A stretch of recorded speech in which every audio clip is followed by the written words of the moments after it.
2023 is well underway as we're already approaching February, and I thought this would be the perfect time to talk about all of our favorite games, Chivalry 2.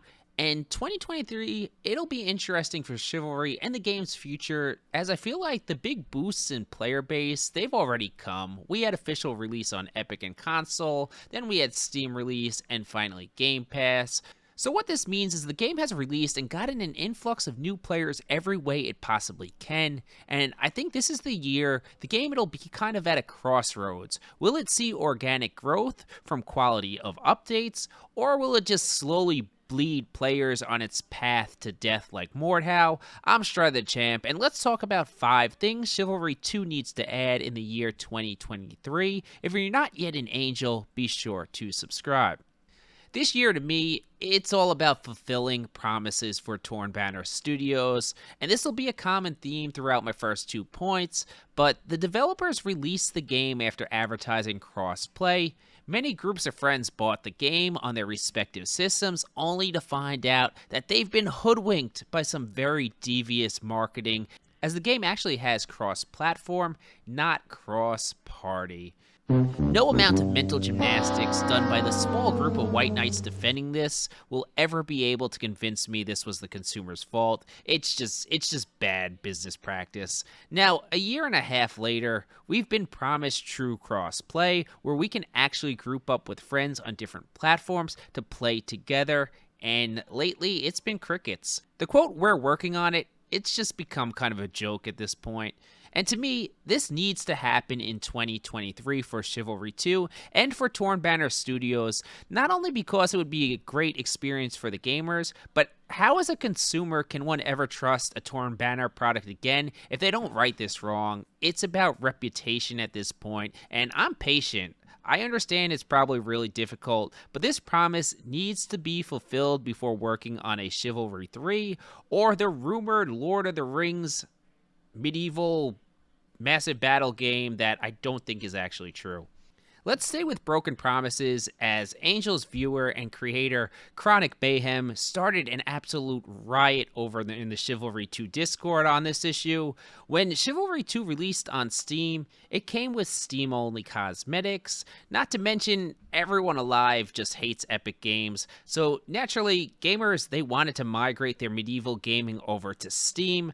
Once again, Torn Banner made a promise that cross-progression would be coming soon, meaning you could transfer your levels and cosmetics from Epic to Steam. Here we are, months later, no mention of when we will receive cross progression.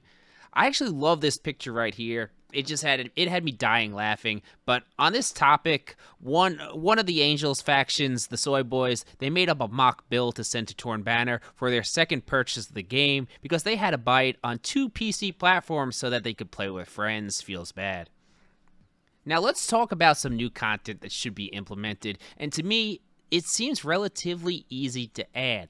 So currently, the 1v1 arena mode, it's only used by players who don't know the real competition is on the server browser. Now, if you're a Chivalry 2 vet and have hopped into the official dueling arena, it's basically where people just go to mercilessly beat on bottom-of-the-barrel gamers. Just the general skill level is extremely low, and it's not really fun for anyone, as most matches, they're just a complete and total stomping. Last time I went to this mode, I think I won for probably 3 hours straight before I just became too bored to play. I didn't even upload the content because it just seemed cruel.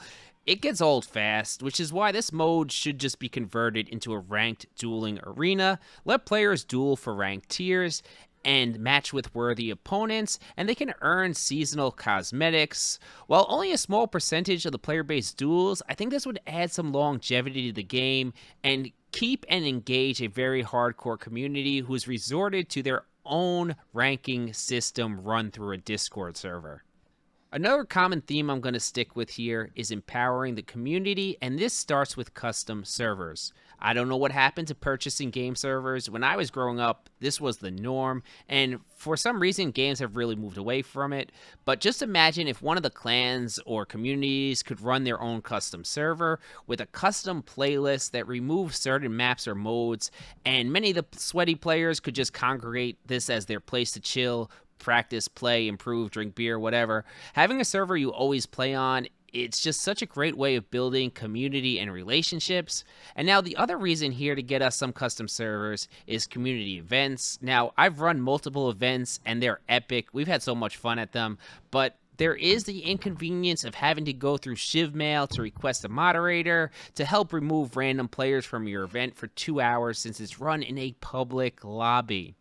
The fact that we have to set players on random just to like patrol the arena and kill the randoms before they can interfere with the competitive event, that's not good. And while my events are more like the WWE or the UFC, this has happened in the competitive Trial by Blood events where randoms have interrupted the matches when cash is on the line. Now remember, I said empower the community. I can guarantee you, if Chivalry 2 released quality modding tools along with custom servers, this game would go down as the greatest slasher in the history of the genre.